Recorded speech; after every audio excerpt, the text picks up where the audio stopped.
चंद्रहास्य उज्ज्वल करा शाइल वरवाहना कात्यायनी शुभम दध्या देवी दानव घातिनी। बोलिए माँ कात्यायनी की जय। माँ दुर्गा की छठी विभूति है माँ कात्यायनी। शास्त्रों के मुताबिक माँ कात्यायनी की व्रत और पूजा करने से कुंवारी कन्याओं के विवाह में आने वाली बाधा दूर होती है और माता की कृपा उन पर सदैव बनी रहती है। प्राचीन काल में एक महान ऋषि थे महर्षि कात्यायन। महर्षि कात्यायन ने अपनी घोर तपस्या से माता को प्रसन्न किया।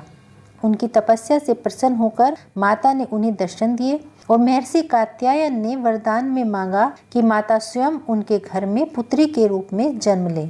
और फिर माता ने उन्हें उनका इच्छित वर प्रदान किया और कुछ समय के पश्चात महर्षि कात्यायन के घर में एक पुत्री का जन्म हुआ जिसका नाम कात्यायनी रखा गया। माता कात्यायनी अमोघ फलदायिनी है। भगवान कृष्ण को पति रूप में पाने के लिए ब्रज में गोपियों ने इन्हीं की पूजा कालिंदी यमुना के तट पर की थी। ये ही ब्रजमंडल की अधिष्ठात्री देवी के रूप में प्रतिष्ठित है। तो बोलिए माँ कात्यायनी की जय। अब शुरू करते हैं दुर्गा सप्तशती का 9वां अध्याय। राजा ने कहा, हे ऋषिराज, आपने रक्त बीज के वध से संबंध रखने वाला वृत्तांत मुझे सुनाया। अब मैं रक्त बीज के मरने के पश्चात क्रोध में भरे हुए शुंभ और निशुंभ ने जो कर्म किया वह सुनना चाहता हूँ। महर्षि मेधा ने कहा, रक्त बीज के मारे जाने पर शुंभ और निशुंभ को बड़ा क्रोध आया। उन्होंने अपनी बहुत बड़ी सेना का इस प्रकार सर्वनाश होते देखकर शुंभ और निशुंभ ने देवी पर आक्रमण कर दिया।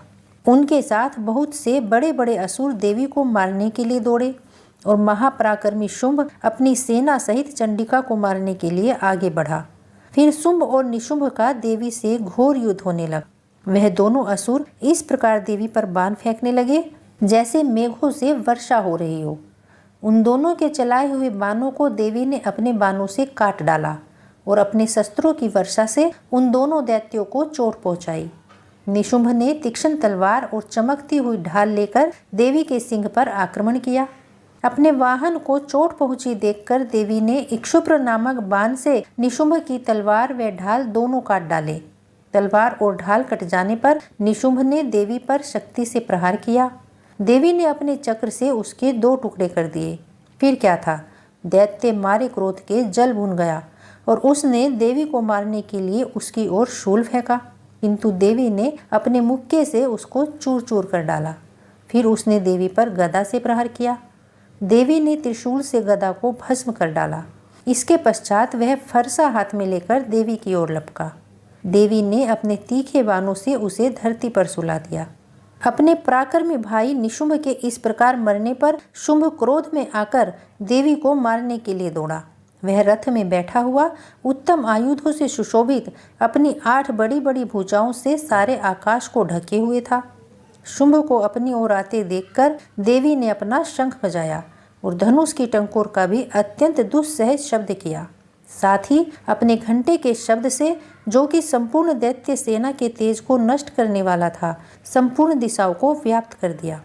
इसके पश्चात देवी के सिंह ने भी अपनी दहाड़ से, जिसे सुनकर बड़े बड़े बलवानों का मद चूर हो जाता था, आकाश, पृथ्वी और 10 दिशाओं को पूरित कर दिया। फिर आकाश में उछलकर काली ने अपने दांतों तथा हाथों को पृथ्वी पर पटका। उसके ऐसा करने से ऐसा शब्द हुआ जिससे कि उससे पहले के सभी शब्द शांत हो गए। इसके पश्चात शिवदूती ने असुरों के लिए भय उत्पन्न करने वाला अट्टहास किया, जिसे सुनकर सब दैत्य थर्रा उठे और शुंभ को बड़ा क्रोध आया। फिर अंबिका ने उसे, अरे दुष्ट, खड़ा रहे कहा तो आकाश से सभी देवता जय हो बोल उठे। शुंभ ने वहां आकर ज्वालाओं से युक्त एक अत्यंत भयंकर शक्ति छोड़ी, जिसे आते देखकर देवी ने अपनी महोल्का नामक शक्ति से काट डाला। हे राजन, फिर शुंभ के सिंहनाद से तीनों लोक व्याप्त हो गए और उसकी प्रतिध्वनि से ऐसा घोर शब्द हुआ जिससे इससे पहले के सब शब्दों को जीत लिया। शुंभ के छोड़े हुए बाणों को देवी ने और देवी के छोड़े हुए बाणों को शुंभ ने अपने बाणों से काटकर सैकड़ों और हजारों टुकड़ों में परिवर्तित कर दिया। इसके पश्चात जब चंडिका ने क्रोध में भरकर शुंभ को त्रिशूल से मारा तो वह मूर्छित होकर पृथ्वी पर गिर पड़ा। जब उसकी मूर्छा दूर हुई तो वह धनुष लेकर आया और अपने बाणों से उसने देवी काली तथा सिंह को घायल कर दिया। फिर उस राक्षस ने 10,000 भुजाएं धारण करके चक्र आदि आयुधों से देवी को आच्छादित कर दिया। तब भगवती दुर्गा ने कोपित होकर अपने बाणों से उन चक्रों तथा बाणों को काट डाला। यह देखकर निशुंभ हाथ में गदा लेकर चंडिका को मारने के लिए दौड़ा। उसके आते ही देवी ने तीक्ष्ण धार वाली खड़ग से उसकी गदा को काट डाला। उसने फिर त्रिशूल हाथ में ले लिया और देवताओं को दुखी करने वाली निशुंभ को त्रिशूल हाथ में लिए हुए आता देखकर चंडिका ने अपने शूल से उसकी छाती पर प्रहार किया और उसकी छाती को चीर डाला। शूल विदीर्ण हो जाने पर उसकी छाती में से एक उस जैसा ही महापराक्रमी दैत्य ठहर जा कहता हुआ बाहर निकला। उसको देखकर देवी ने बड़े जोर से ठहाका लगाया। अभी वह निकलने भी नहीं पाया था कि उसका सिर अपनी तलवार से काट डाला। सिर के कटने के साथ ही वह पृथ्वी पर गिर पड़ा। उसके बाद सिंह दहाड़ दहाड़ कर असुरों का भक्षण करने लगा और काली और शिवदूती भी राक्षसों का रक्त पीने लगी। कुमारी की शक्ति से कितने ही महादैत्य नष्ट हो गए। ब्रह्मा जी के कमंडल के जल से कितने ही असुर समाप्त हो गए। कई दैत्य माहेश्वरी के त्रिशूल से विदीर्ण होकर पृथ्वी पर गिर पड़े और कई वाराही के प्रहारों से छिन्न भिन्न होकर धाराशायी हो गए। वैष्णवी ने भी अपने चक्र से बड़े बड़े महापराक्रमियों का कच्चूमर निकाल दिया, उन्हें यमलोक भेज दिया और इंद्री से कितने ही महाबली राक्षस टुकड़े टुकड़े हो गए। कई दैत्य मारे गए, कई भाग गए और कितने ही काली और शिवदूती और सिंह ने भक्षण कर लिए। महर्षि मेधा ने कहा, हे राजन, अपने प्यारे भाई को मरा हुआ तथा सेना को नष्ट हुई देखकर क्रोध में भरकर दैत्यराज शुंभ कहने लगा, हे दुष्ट दुर्गे, तू अहंकार से गर्व मत कर, क्योंकि तू दूसरों के बल पर लड़ रही है। देवी ने कहा, हे दुष्ट, देख, मैं तो अकेली ही हूँ। इस संसार में मेरे सिवा दूसरा कौन है? यह सब मेरी ही शक्तियाँ हैं। देख, यह सब की सब मुझ में प्रविष्ट हो रही हैं। और इसके पश्चात ब्रह्माणी आदि सब देवियां उस देवी के शरीर में लीन हो गई और देवी अकेली रह गई। तब देवी ने कहा, मैं अपनी ऐश्वर्य शक्ति से अनेकों रूपों में यहाँ उपस्थित हुई थी। उन सब रूपों को अब मैंने समेट लिया है और अब मैं यहाँ अकेली खड़ी हूँ, तुम भी यहीं ठहरो। महर्षि मेधा ने कहा, देवताओं तथा राक्षसों के देखते देखते देवी तथा शुंभ में भयंकर युद्ध होने लगा। अंबिका देवी ने सैकड़ों अस्त्र शस्त्र छोड़े। उधर दैत्यराज ने भी भयंकर अस्त्रों का प्रहार आरंभ कर दिया। देवी के छोड़े हुए सैकड़ों अस्त्रों को दैत्य ने अपने अस्त्रों द्वारा काट डाला।